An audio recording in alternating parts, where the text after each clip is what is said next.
Hallo und herzlich willkommen zu unserem Podcast. Schön, dass ihr wieder dabei seid. Wenn ihr euer Deutsch verbessern wollt, abonniert unseren Kanal und drückt auf die Glocke, damit ihr keine neuen Folgen verpasst. Heute sprechen wir über ein sehr wichtiges Thema im Alltag, die Krankenversicherung, die Krankenkasse. Wir erklären, warum sie so wichtig ist und was passiert, wenn man keine hat. Ja, das ist wirklich ein Thema, das jeden betrifft. In Deutschland oder in der Schweiz braucht jeder Mensch eine Krankenversicherung. Ohne sie darf man eigentlich gar nicht arbeiten oder studieren. Und viele Leute verstehen am Anfang nicht, warum das so streng ist. Aber wenn du einmal krank wirst oder einen Unfall hast, die Kosten können sehr hoch sein für Arzt, Krankenhaus oder Medikamente. Ich erinnere mich, als ich einmal Zahnschmerzen hatte. Der Arztbesuch war kurz, aber ohne Versicherung hätte ich fast 200 € bezahlen müssen. Mit der Krankenkasse war es nur ein kleiner Betrag. Ja, und das gibt ein Gefühl von Sicherheit. Man weiß, egal was passiert, man bekommt Hilfe. Viele nennen die Krankenversicherung sogar ein Muss für das Leben hier. Stimmt, es ist ein Teil vom System. Jeder zahlt ein bisschen jeden Monat, also einen Beitrag. Und wenn jemand krank wird, wird das Geld von der Kasse genommen. So hilft jeder ein bisschen und alle sind geschützt. Das finde ich fair. Und es gibt zwei Arten, die gesetzliche Krankenkasse und die private. Die meisten Menschen haben die gesetzliche, aber wer mehr verdient, kann auch eine private wählen. Genau, aber am Anfang, wenn man neu im Land ist oder gerade arbeitet, reicht die gesetzliche völlig. Sie bezahlt Arztbesuche, Krankenhaus, Medikamente, Impfungen und viele andere Dinge. Manchmal sogar Kurse oder Sportprogramme, wenn sie für die Gesundheit gut sind. Ich finde das super, dass das System die Menschen motiviert, gesund zu bleiben. Ja, das zeigt, dass die Gesundheit hier sehr wichtig ist. Und wenn man sich einmal daran gewöhnt hat, merkt man, dass alles eigentlich ganz einfach funktioniert. Man braucht nur seine Versichertenkarte.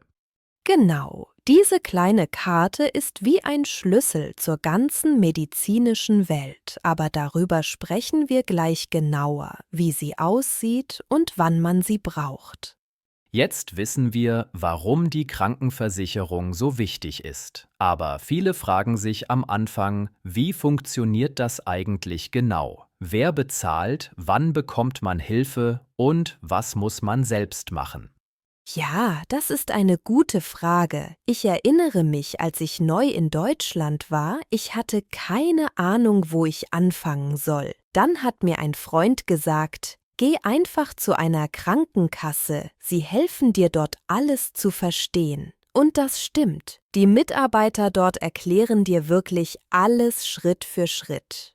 Richtig. Es gibt viele Krankenkassen, zum Beispiel AOK, TK, Barmer oder DAK. Alle funktionieren ähnlich. Wenn man arbeitet, bezahlt man jeden Monat automatisch einen Teil von seinem Gehalt an die Krankenkasse. Den anderen Teil bezahlt der Arbeitgeber. Genau. Wenn du also angestellt bist, musst du dich nicht selbst darum kümmern. Das Geld wird jeden Monat automatisch abgezogen. Wenn du aber Student oder selbstständig bist, musst du dich selbst anmelden und jeden Monat zahlen. Und was viele nicht wissen, wenn man einmal krank wird, bezahlt die Krankenkasse fast alles. Den Arztbesuch, Medikamente, sogar Krankenhauskosten. Manchmal muss man nur eine kleine Zuzahlung machen, also zum Beispiel 10 € pro Medikament. Ja, und wenn man zum Arzt geht, zeigt man einfach seine Versichertenkarte. Der Arzt sieht dann sofort, bei welcher Krankenkasse du bist. Man muss nichts extra unterschreiben oder bezahlen, alles läuft automatisch über das System. Ich finde das wirklich praktisch. Und wenn man länger krank ist, bekommt man sogar Krankengeld, also Geld, wenn man nicht arbeiten kann. Das gibt einem Sicherheit, besonders wenn man eine Familie hat. Ja, und es gibt auch viele zusätzliche Angebote. Zum Beispiel bezahlen manche Krankenkassen Rückenkurse oder Yoga, wenn das hilft, gesund zu bleiben. Ich habe einmal an einem Kurs Gesunder Rücken teilgenommen und meine Krankenkasse hat die Hälfte bezahlt. Das ist echt gut. Ich finde, das System hier motiviert die Menschen, auf ihre Gesundheit zu achten. In vielen Ländern muss man alles selbst zahlen, aber hier denkt man langfristig. Besser vorbeugen als später teuer behandeln. Genau. Und wenn du Fragen hast, kannst du immer einfach anrufen oder in eine Filiale gehen. Die Leute dort sind meistens freundlich und erklären dir alles auf einfache Weise. Sogar wenn dein Deutsch noch nicht perfekt ist, helfen sie dir gern weiter. Ich habe auch die Erfahrung gemacht, dass man vieles online machen kann. Zum Beispiel Rechnungen hochladen oder Dokumente schicken. Fast jede Krankenkasse hat heute eine App. Das macht alles viel einfacher. Stimmt. Und wenn du mal umziehst oder deinen Job wechselst, bleibt deine Versicherung meistens gleich. Du musst nur deine neue Adresse oder Arbeitsstelle angeben und alles läuft weiter. Ich glaube, das ist einer der Gründe, warum viele Menschen das System hier so schätzen. Man muss nicht jeden Monat an alles denken. Es funktioniert einfach, solange man versichert ist und regelmäßig zahlt. Ja, und das Wichtigste ist, dass du immer deine Versichertenkarte dabei hast. Ohne sie geht beim Arzt gar nichts. Diese kleine Karte öffnet wirklich viele Türen. Genau, sie zeigt, dass du versichert bist und welche Krankenkasse du hast. Und wie sie genau aussieht und was darauf steht, das schauen wir uns gleich an. Wir haben schon über die Krankenkasse gesprochen. Jetzt geht es um etwas ganz Wichtiges, die Versichertenkarte. Diese kleine Karte braucht man jedes Mal, wenn man zum Arzt geht. Ohne sie funktioniert fast nichts. Ja, genau. Viele sagen sogar, ohne Karte keine Behandlung. Ich hatte das einmal vergessen und der Arzt hat mich trotzdem behandelt, aber ich musste die Karte später nachreichen. Deshalb habe ich sie jetzt immer im Portemonnaie. Ich auch. Die Karte ist wirklich wie ein Schlüssel. Wenn man sie beim Arzt abgibt, kann der Arzt sofort im Computer sehen, bei welcher Krankenkasse man versichert ist. Er sieht auch, ob die Versicherung noch gültig ist und welche Leistungen man bekommt. Auf der Karte stehen dein Name, dein Geburtsdatum und deine Krankenkasse. Es gibt auch eine Nummer, die Versichertennummer und einen kleinen Chip. Der Chip speichert wichtige Daten, zum Beispiel deine Adresse oder Informationen, falls du den Arzt wechselst. Und das ist sehr praktisch, weil man nichts extra erklären muss. Du kommst einfach in die Praxis, gibst deine Karte ab und die Arzthelferin sagt: Alles klar, setzen Sie sich bitte. Das macht alles wirklich schnell und einfach.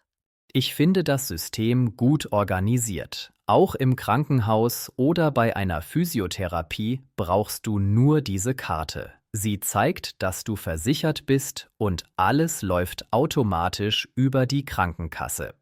Ja, und wenn du mal eine neue Karte bekommst, zum Beispiel weil du umziehst oder deine alte kaputt ist, schickt dir die Krankenkasse sie per Post. Du musst nur ein aktuelles Foto hochladen. Meistens geht das online. Ich habe das vor ein paar Monaten gemacht. Es war super einfach. Ich erinnere mich, dass früher viele Leute noch Papierdokumente hatten. Heute geht alles digital. Das ist viel bequemer. Und wenn man seine Karte verliert, muss man keine Panik bekommen. Man ruft einfach bei der Krankenkasse an und sagt: Ich habe meine Karte verloren. Dann sperren sie die alte und schicken dir eine neue. Ja, und meistens bekommt man sie innerhalb von einer Woche. In dieser Zeit kann man beim Arzt einfach sagen, dass man auf die neue Karte wartet. Die Krankenkasse bestätigt das dann telefonisch oder per E-Mail. Ich finde, das ist typisch deutsch. Alles organisiert, klar geregelt und ordentlich. Aber das ist auch gut so, weil es einem Sicherheit gibt. Wenn man krank ist, will man sich nicht noch um Papiere oder Rechnungen kümmern. Genau. Und wenn man länger im Ausland ist oder Urlaub macht, sollte man die Karte auch mitnehmen. Auf der Rückseite steht nämlich die europäische Krankenversicherungskarte, mit der man in vielen Ländern behandelt werden kann. Das ist sehr praktisch, vor allem im Urlaub. Ich habe das einmal gebraucht, als ich in Italien war. Ich war beim Arzt wegen einer Erkältung und mit dieser Karte ging alles problemlos. Ich musste nichts bezahlen, nur die Karte zeigen.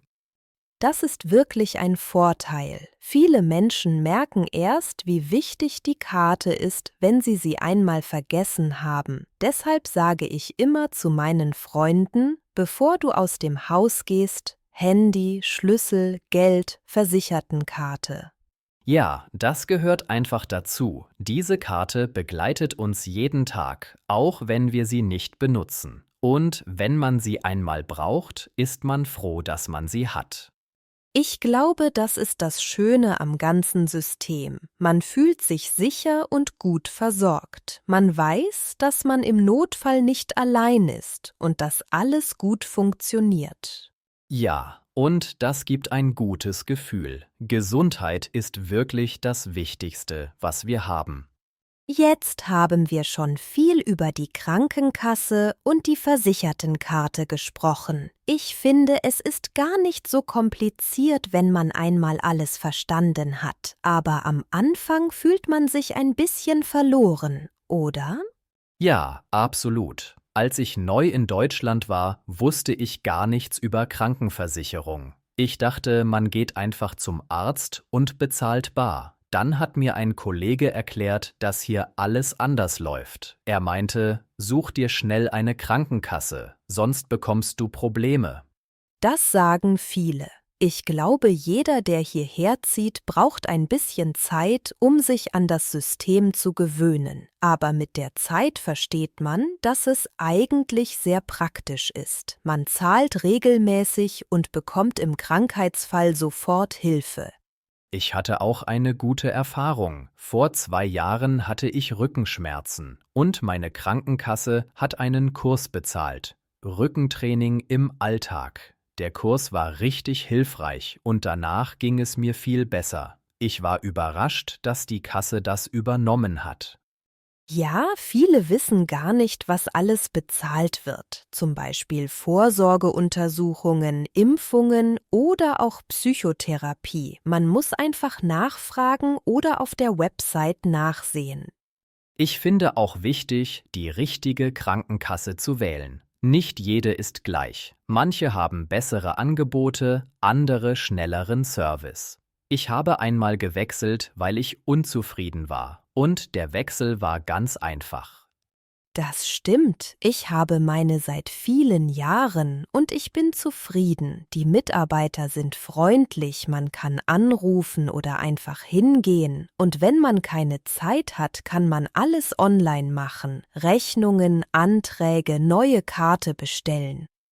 Das ist so bequem. Ich benutze auch die App meiner Krankenkasse. Da sehe ich alle meine Daten, Termine und sogar die letzte Arztabrechnung. So hat man alles im Blick und verliert nichts. Ich glaube, das ist auch typisch deutsch. Alles ordentlich, digital und gut organisiert. Aber ich finde, das ist positiv. Wenn man krank ist, will man sich nicht mit Papier oder Formularen beschäftigen. Genau. Und was ich auch gelernt habe, man sollte seine Gesundheit ernst nehmen. Nicht erst zum Arzt gehen, wenn man Schmerzen hat, sondern regelmäßig kontrollieren. Die Krankenkasse hilft dabei, gesund zu bleiben, nicht nur, wenn man krank ist. Ja, Und das gefällt mir. Es geht nicht nur ums Geld, sondern um Verantwortung. Man zahlt ein, man bekommt Schutz und man weiß, dass das System für alle funktioniert. Das ist fair und solidarisch. Ich denke, jeder, der hier lebt, sollte das zu schätzen wissen. Man hat ein gutes Gefühl, wenn man weiß, dass man im Notfall abgesichert ist. Und ehrlich gesagt, das nimmt viel Stress weg. Absolut. Und am Ende geht es um ein einfaches Prinzip. Gesundheit ist das Wichtigste. Wenn man gesund ist, funktioniert alles andere im Leben besser. Das stimmt. Ohne Gesundheit ist alles andere schwer. Auch passt gut auf euch auf und bleibt gesund. Danke, dass ihr heute dabei wart. Wenn euch der Podcast gefallen hat, abonniert unseren Kanal, gebt uns ein Like und vergesst nicht, die Glocke zu drücken. Die Vorsorgeuntersuchung. Ich gehe einmal im Jahr zur Vorsorgeuntersuchung beim Arzt. Die Krankenkasse bezahlt die Vorsorgeuntersuchung für Erwachsene und Kinder. Die Abrechnung. Die Abrechnung vom Zahnarzt kam gestern per Post. In der App kann man seine letzte Abrechnung sehen. Der Antrag. Ich habe einen Antrag auf eine neue Versichertenkarte gestellt. Man kann den Antrag online ausfüllen und abschicken. Die Versichertennummer. Deine Versichertennummer steht auf der Karte unter deinem Namen. Bitte gib mir deine Versichertennummer, damit ich den Termin buchen kann. Die Zuzahlung. Für dieses Medikament muss man eine kleine Zuzahlung leisten. Im Krankenhaus bezahlt man pro Tag eine Zuzahlung von 10 Euro.